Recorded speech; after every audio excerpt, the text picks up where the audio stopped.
Halo, selamat pagi anak-anakku dan kedua orang tua ada di rumah. Salam sehat selalu. Nah, anak-anakku, hari ini hari Jumat tanggal 19 Maret tahun 2021. Kita akan kembali belajar bersama, yaitu masih melanjutkan pembelajaran kita yang mana dalam pembelajaran tema 7 di sub tema 2, yaitu kita belajar mapel bahasa Indonesia, yaitu dengan materinya adalah mengelompokkan informasi teks narasi sejarah menggunakan peta pikiran, di mana anak-anakku di dalamnya kita akan melengkapi peta pikiran dari teks narasi sejarah. Nah, anak-anakku, sebelumnya mari kita awali dengan doa. Dalam nama Bapa dan Putra dan Roh Kudus, amin. Tuhan Allah Bapa di surga, karena begitu besar kasih dan cinta-Mu kepada kami sebagai hamba umat-Mu di dunia ini, bersyukur atas nafas yang Engkau berikan, terjaga terlindung sampai saat detik ini. Saat ini pun Tuhan, kami akan belajar bersama dengan anak didikku kelas 5B. Tuhan sertailah kami semua agar kami boleh melaksanakan tugas, terutama pembelajaran ini dengan baik dan lancar. Terpujilah Engkau kini dan sepanjang masa. Amin. Dalam nama Bapa dan Putra dan Roh Kudus. Amin. Nah, anak-anakku, dalam materi pembelajaran kita tentang melompokkan informasi teks narasi secara menggunakan peta pikiran ini, Pak Guru mengingatkan kembali bahwa pada definisi tentang peta pikiran, Pak Guru harap anak-anakku masih mengingatnya. Pak Guru ingatkan kembali bahwa definisi daripada peta pikiran adalah suatu cara mencatat dan memetakan ide atau gagasan yang kita dapatkan setelah membaca atau mendengarkan suatu teks secara kreatif dan efektif. Nah, anak-anakku, dalam membuat peta pikiran juga kita dapat mengelompokkan, yaitu dengan cara kita harus menggali informasi teks dengan menggunakan peta pikiran, dilakukan dengan menggunakan kata tanya. Nah, ingat ya anak-anakku, sebelumnya kita mengenal bermacam-macam kata tanya.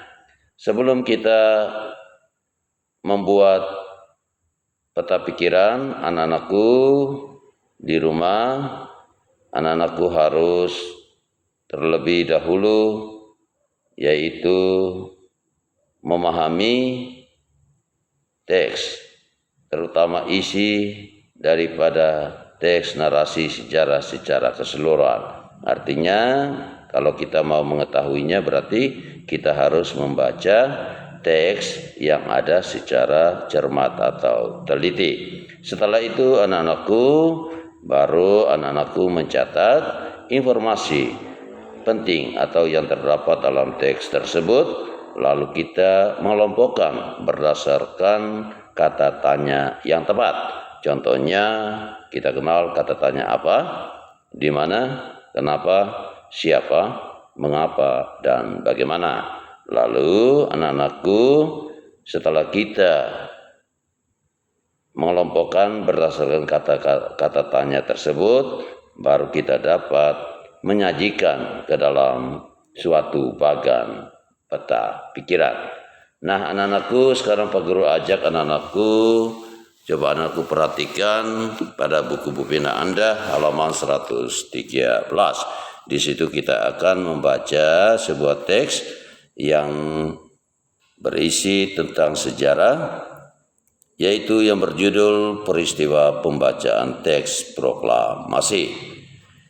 Sejak Jumat pagi tanggal 17 Agustus 1945, rakyat Indonesia berkumpul di rumah Soekarno.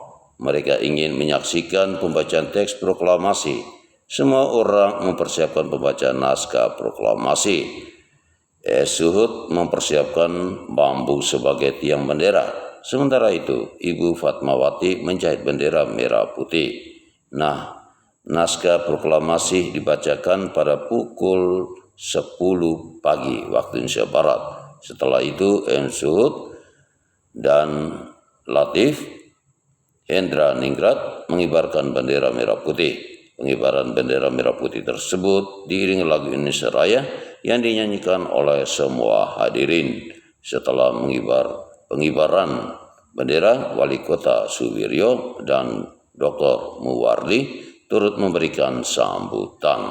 Seluruh rangkaian acara tersebut disiarkan langsung ke seluruh Nusantara melalui RRI atau Radio Republik Indonesia.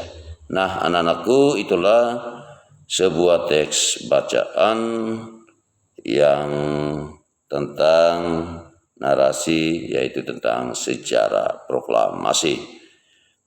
Sekarang penugasannya adalah kita melengkapi peta pikiran yang berdasarkan pada teks berupa bagan.